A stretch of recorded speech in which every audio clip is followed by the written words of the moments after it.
আমাদের দেশে অনাথ শিশুদের সংখ্যা কি আপনাদের জানা আছে? একটি শিশু বাবা মার পরিচয় ছাড়া কিভাবে তার জীবন কাটায়, সেই প্রশ্ন কি কখনো করেছেন? তাদের ভবিষ্যৎ কিরকম হয়, অথবা এই প্রশ্নগুলো কি কখনো নিজেকে করা হয়েছে? আমি আজরা মাহমুদ আপনাদের সবাইকে স্বাগত জানাচ্ছি বর্জার লাক্সারি সিল্ক নিবেদিত #নন্দিনীর আজকের পর্বে।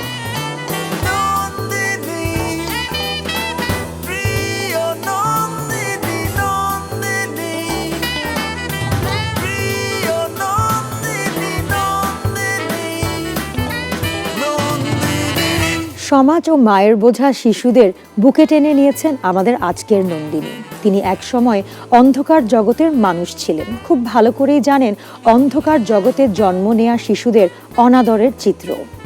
স্বামী ও সংসারের মুখ কোনোদিন না দেখলেও তিনি আজ 40টি শিশুর মা। আমন্ত্রণ জানাচ্ছি আমাদের আজকের নন্দিনী হাজেরা বেগমকে।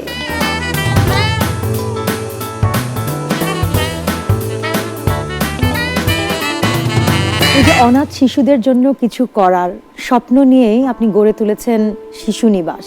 হাজেরা আপা, একটু জানতে চাই যে কেন শিশু নিবাস গড়ে তোলার ইচ্ছাটা হলো আপনার? আমি একেবারে ছোটবেলা হারাই গেছিলাম আমার বাড়ি থেকে। মিরপুর 12 নম্বরতে একটা বাসে উঠছিলাম, দোতলা বাস, ওই বাস আমাকে গুলিস্তান নামাই দিছে। বাসে উঠেছিলেন কেন? খাবারের জন্য। ওই মা ভাত দেয়নি, আমার তো আবার সেকেন্ড মাদার, তো উনি খাবার দেয়নি, না দেওয়ার পরে খাবার যন্ত্রণায় আমি গিয়েছিলাম 2 নম্বরে যাব, ভাবছি যে আমার এক ফুপু আছে তার বাসায় যাব। বাসে ওইটা ঘুমাই গেছি। আমি তো আর কোথাও চিনি না, তখন ওইখানে যে কাঙ্গালি বাচ্চারা আছে না, ওদের সাথে ছিলাম, ওদের সাথে মিশে ওদের সাথে চলতাম। ওরা যা করতো আমিও তাই করতাম, ওরা যে কাগজ করতো আমিও কাগজ করতাম। সেখান থেকে যৌন পেশা কিভাবে? এখানে এক মেয়ের সাথে চলছি, সেই মেয়ে তো একটু বড়, তার সাথে আরেকটা ছেলে ছিল, ওরাই আমাকে ওইখানে নিয়ে যেত ভাঙ্গারি টোকানোর জন্য। তারপরে একদিন কেউ বড় একজন নিয়ে আমাকে আরেকজনের কাছে বিক্রি করে দিয়েছে।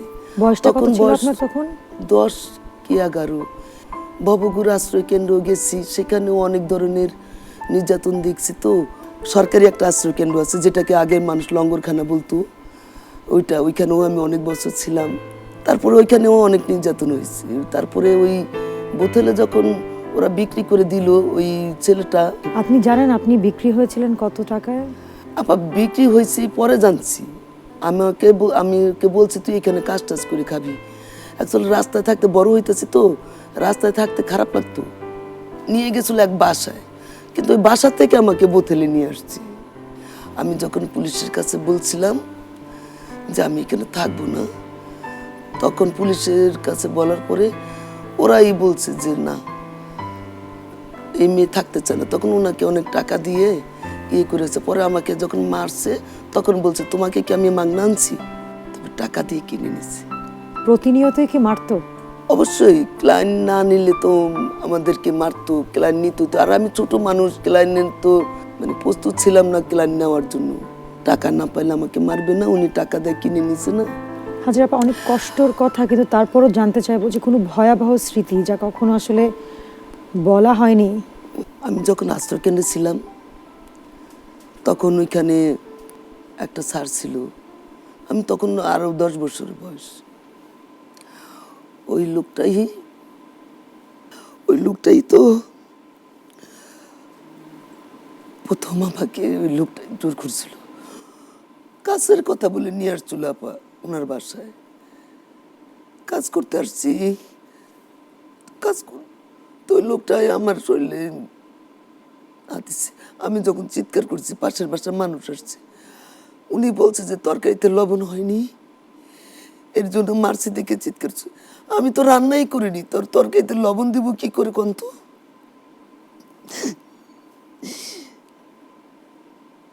তারপর ওখান থেকে পালায় আসছি, বাচ্চাদের সাথে আসছি আবার।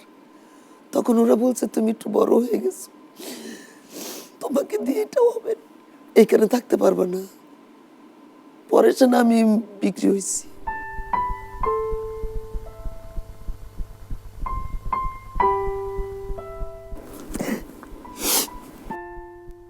অসংখ্য বাধার সম্মুখীন হয়ে কিন্তু আপনি এত দূর আসছেন, শিশুদের জন্য আশ্রয় হয়ে দাঁড়িয়েছেন। শিশুদের জন্য আমরা, হ্যাঁ, শিশুদের জন্য আমরা। এই যে এই যাত্রাটায় কোনো একজন ব্যক্তি যে আপনাকে অনেক সহযোগিতা করেছে? জাহাঙ্গীরনগরের ছেলে মেয়েরা আমাকে প্রচণ্ড সহযোগিতা করেছেন। ওরা না থাকলে হয়তো আমি এটা তৈরি করতে পারতাম না। 5 বছর পর নিজেকে কোথায় দেখছেন? নিজেকে দেখতে চাই হাজার সন্তানের মা দেখতে চাই। আর নিজেদের একটা বাড়ি থাকবে, সেখানে আমার বাচ্চারা, সব বাচ্চারা একসাথে থাকবে এবং ছেলে মেয়েরা আলাদা আলাদাই থাকবে, কিন্তু তাদের স্কুল কলেজ সব ওইখানেই হবে। 5 বছর পর আমি এটা দেখতে চাই। আমরা সবাই এখন এটা নিয়ে কাজ করতেছি। হাজেরা বেগমের মতো নারীরা অদম্য সাহস দিয়ে পৃথিবীকে এগিয়ে নিয়ে যাচ্ছেন, পৃথিবীর বুকে নিজেদের নাম লেখাচ্ছেন। সময় হয়েছে বিরতি, তবে বিরতিতে যাবার আগে পৃথিবীকে রাঙিয়ে তোলা নারীদের গল্প শুনব, নারীদের খবর। দেখতেই থাকুন Berger luxury silk presents #Nandini. প্রয়াত হলেন দেশের 2 নারী বীর প্রতীকের অন্যতম তারামন বিবি। খুব ছোট বয়সে অস্ত্র হাতে অংশ নেন মুক্তিযুদ্ধে। 11 নম্বর সেক্টরে জয়ের পেছনে ছিল তার অসামান্য সব অবদান। 1973-এ সরকার থেকে খেতাব পেলেও নিভৃতে থাকা এই বীরকে খুঁজে পেতে লেগে যায় 22 বছর। গত 1 ডিসেম্বর নিজ বাসায় শেষ নিঃশ্বাস ত্যাগ করেন বীর প্রতীক তারামন বিবি। বিশ্ব সুন্দরী প্রতিযোগিতায় ইতিহাস গড়ল বাংলাদেশ। মিস ওয়ার্ল্ড 2018-র প্রথম তালিকায় জায়গা করে নেন জান্নাতুল ফেরদৌস ঐশী। অংশগ্রহণকারীদের দেয়া উত্তরের উপর ভোট গ্রহণ শেষে গ্রুপ 6 থেকে চ্যাম্পিয়ন হন তিনি। আগামী 8 ডিসেম্বর চীনের সানাইয়া শহরে ঘোষিত হবে মিস ওয়ার্ল্ড 2018।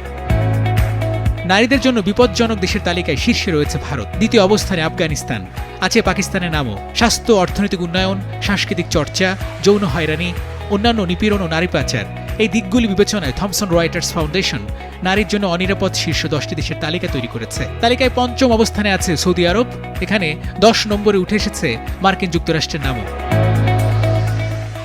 জর্জিয়ার প্রথম নারী প্রেসিডেন্ট নির্বাচিত হলেন সালোমে জোরাবিজভিলি। জন্মসূত্রে ফরাসি নাগরিক সালোমে ক্ষমতাসীন জর্জিয়ান ড্রিম পার্টি নেতা। 2020 সালে জর্জিয়া সংসদীয় গণতন্ত্রে প্রবেশ করতে যাচ্ছে, তাই তিনিই হতে যাচ্ছেন জনগণের ভোটে নির্বাচিত দেশটির শেষ প্রেসিডেন্ট। সম্প্রতি নির্বাচনে 59.61% ভোট পেয়ে প্রেসিডেন্ট হন সালোমে।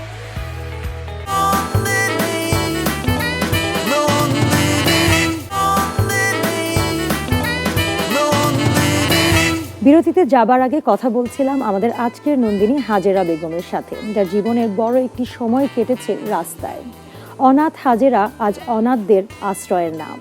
আমাদের সাথে উপস্থিত আছেন আমাদের বিশেষ অতিথি দিলরুবা শারমিন। তিনি একজন আইনজীবী ও মানবাধিকার কর্মী। যুক্ত আছেন save our sister, save our daughters, Aman এবং সে নো ভায়োলেন্স এগেনস্ট ওমেনের মতো সংগঠনের সাথে। আমন্ত্রণ জানাচ্ছি আমাদের আজকের বিশেষ অতিথি দিলরুবা শারমিনকে।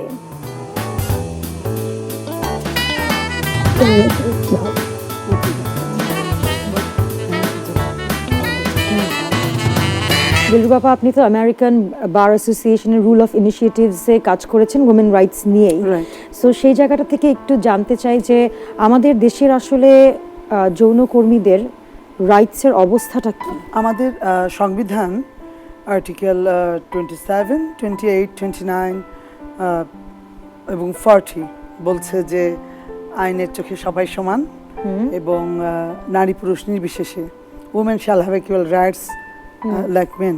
কিন্তু আসলে আমাদের সংবিধান যাই বলুক না কেন বা universal declaration of human rights, এখানে আমরা যতই সিগনেচারি দেশ হই না কেন, যেটা আমার এই 28 বছরের আমার ল প্র্যাকটিস লাইফ, সেখানে আমি দেখেছি যে হয় না।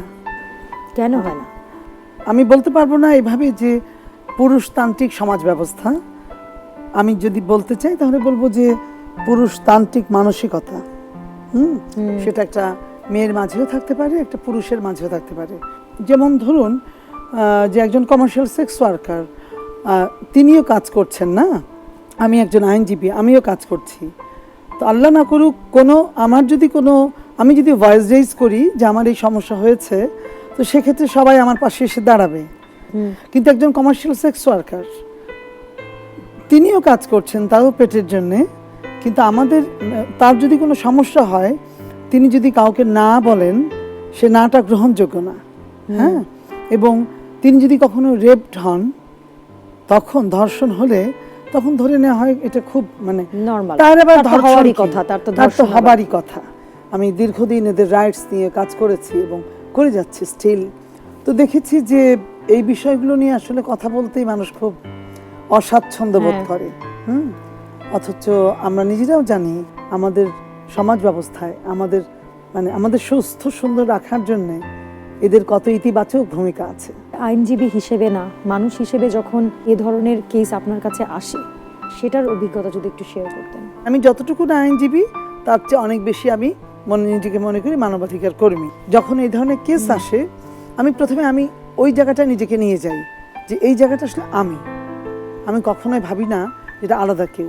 হঠাৎ করে আমার কাছে এলো এইরকম একটা ঘটনা যে আমি নাম না বলি মেয়েটির, একটা বাচ্চা মেয়ে, তার মা কমার্শিয়াল সেক্স ওয়ার্কার, জামালপুর ব্রথালে থাকে এবং একটি এনজিও মেয়েটাকে নাকি ওই জামালপুর ব্রথাল থেকে উদ্ধার করে তাকে ভবঘুরে সেন্টারে রেখেছে মির্জা।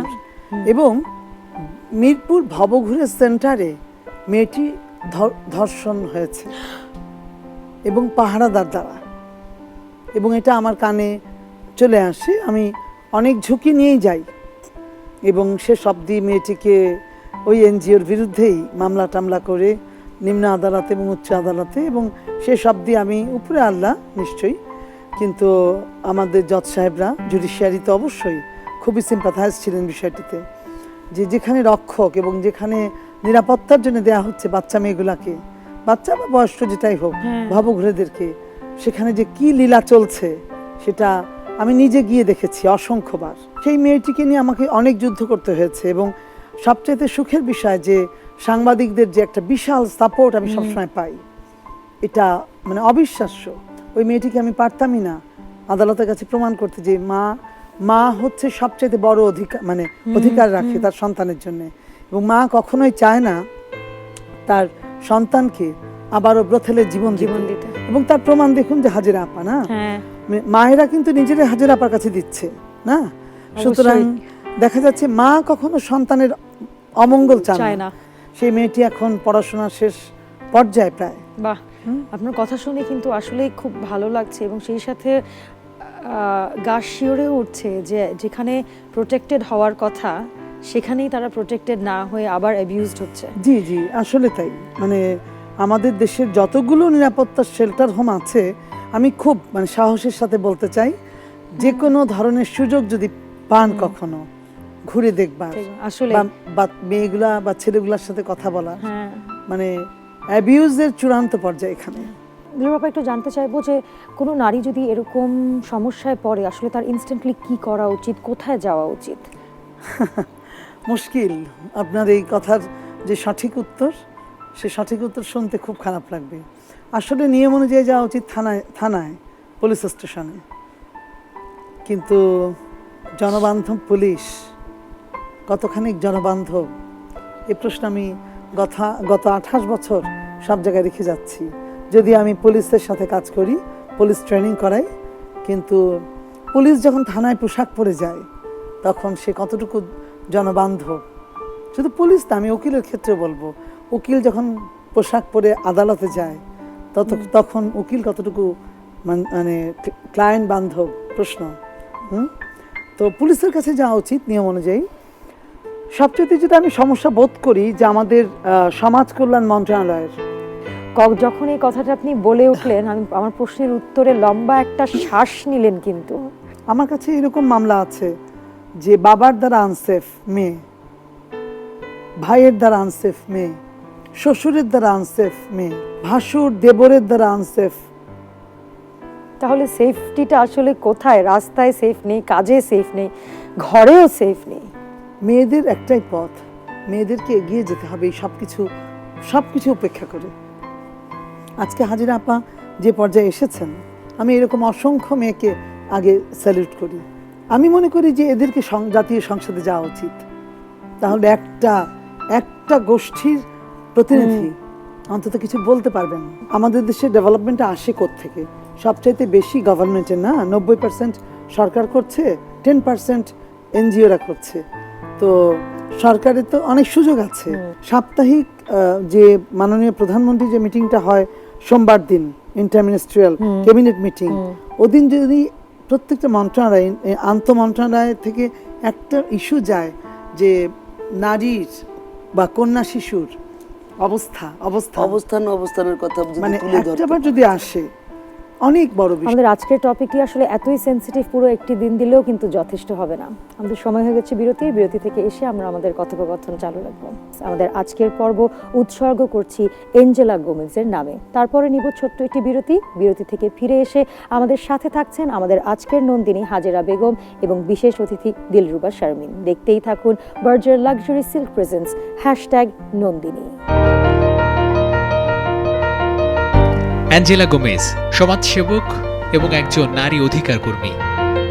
জন্ম 1952 সালের 16 জুলাই আগস্টিন গোমেজ এবং ইসাবেলার ঘরে জন্মগ্রহণ করেন অ্যাঞ্জেলা গোমেজ। 1974 সালে বিএ পাশ করেন তিনি। শিক্ষকতায় যুক্ত হন মাত্র 12 বছর বয়সে। 1981 সালে গড়ে তোলেন বাঁচতে শেখা সংগঠন। নারী শিক্ষা, মানবাধিকার, হস্তশিল্প এবং নারী অধিকার নিয়ে কাজ করার পাশাপাশি স্বাবলম্বী করে তোলেন নারীদের। গ্রাম বাংলায় শুরু করেন ক্ষুদ্র ঋণ প্রকল্প, সমন্বিত কৃষি খামার। 1999 সালে কর্মের জন্য অ্যাঞ্জেলা গোমেজ অর্জন করেন বেগম রোকেয়া পদক ও র্যামন মেগসাসাই পুরস্কার।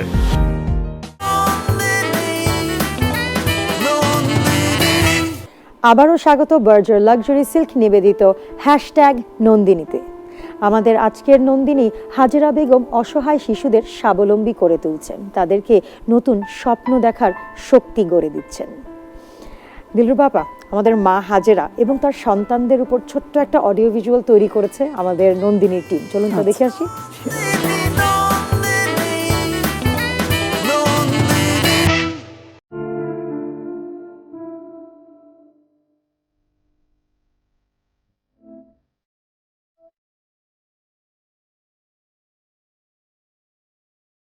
নিজের করে রাখার জন্য আমি কোনো বাচ্চাকে মানুষ বড় করতেছি না।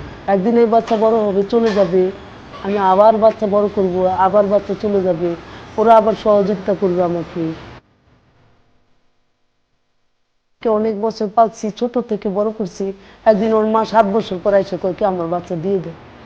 বাধ্যতামূলক হয়েছে, দিয়ে দিচ্ছে। কষ্ট লাগছে, আমি অনেক কান্না করছি বাচ্চাটি। এদের সাথে চিৎকার চেঁচামেচি খেলাধুলা করে, এদের সাথে আড্ডা করে আমার 24 ঘন্টার ভিতরে আমি 3 ঘন্টা ঘুমাইতে পারি, আর বাকি সময় ওদের সাথে থাকি।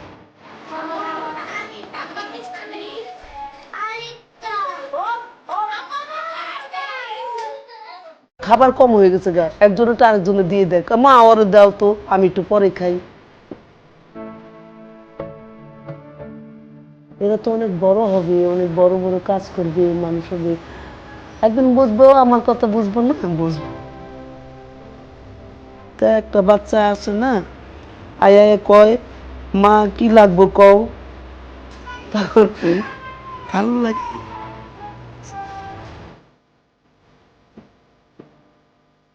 ধরো তো মাছ, তাদেরকে কয় একটু দেখবে না, তাদের একটু খরচা দিবে না। আমি তো চাই না যে বাচ্চাগুলো এই পেশা আসে, খারাপ হতে চায়। অনেক কষ্ট করছি না এদের জন্য, তাই আনন্দ লাগতেছে যে না, এত বছর পরে আমার বাচ্চাগুলো ম্যাট্রিক দিবে, ভালো লাগতেছে, ভালো লাগছে। পড়াশোনা করলে তো ভালো, আমি তো কখনো করতে পারিনি, ওরা তো আমার কাজটা করে দিচ্ছি।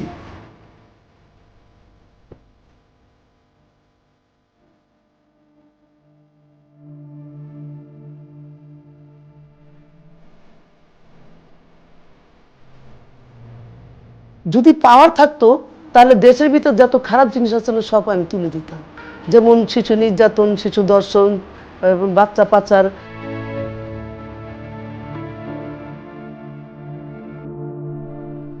অনেক টাকা থাকতো আমার হাতে, তাহলে আমি একটা সুন্দর একটা জমি কিনতাম, যে জমিটা কিনলে আমার বাচ্চা আর ওইখানে একটা বাড়ি থাকতো।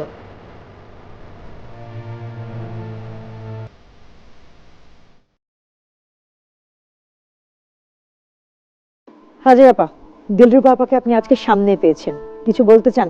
ওই যে বললো জননেত্রী বেগম শেখ হাসিনা, ওনার সাথে যদি আমাদের ইস্যুগুলা জনকর্মী না, সব ধরনের নারীদের ইস্যুগুলা নিয়ে যদি সত্যি সত্যি তুলে ধরতে পারেন, আর আমাদের কাউকে না কাউকে যদি ওইটার ভিতরে উপস্থিত করতে পারে, তাহলে আমরা সত্যিকারে আমাদের সমস্যাগুলো নিজের মুখে তার কাছে বলতে পারি।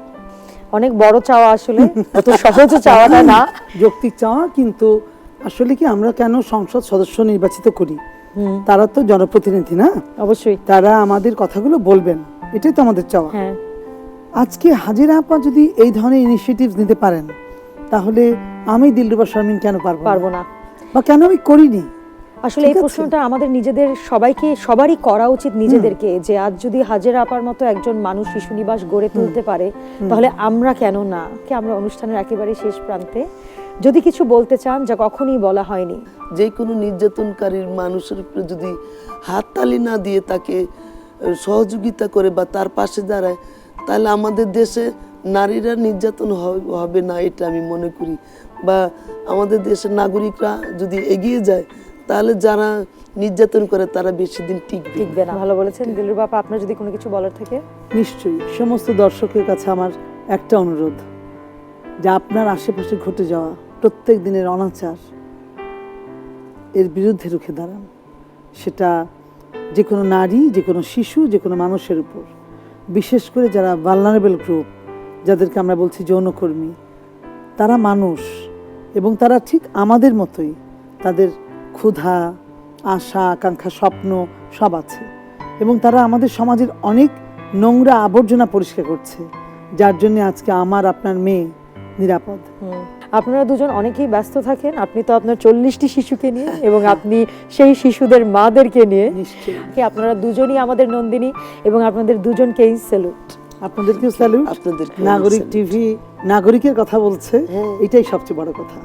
আমাদের আজকের নন্দিনী হাজেরা বেগম আশ্রয় দিয়েছেন অসংখ্য শিশুদের, রঙিন করে তুলেছেন তাদের জীবন। আমাদের নন্দিনীকে কেমন লাগলো তা জানাতে লগ ইন করুন www.facebook.com/#নন্দিনীতে। আপনাদের আশেপাশের নন্দিনীদের খবর আমাদের জানান। এবারে চলে যাব আমাদের বরাবরের পর্ব স্মৃতির আঙিনায়। তবে তার আগে আপনাদের কাছ থেকে বিদায় নিয়ে নিচ্ছি। আপনাদের সাথে আমার আবারও দেখা হবে আগামী সপ্তাহে বার্জার লাক্সারি সিল্ক প্রেজেন্টস #নন্দিনীর নতুন এক পর্বে, নতুন এক নন্দিনীকে নিয়ে। দেখতেই থাকুন নাগরিক টেলিভিশন। তুমি হারনি পথ ছাড়নি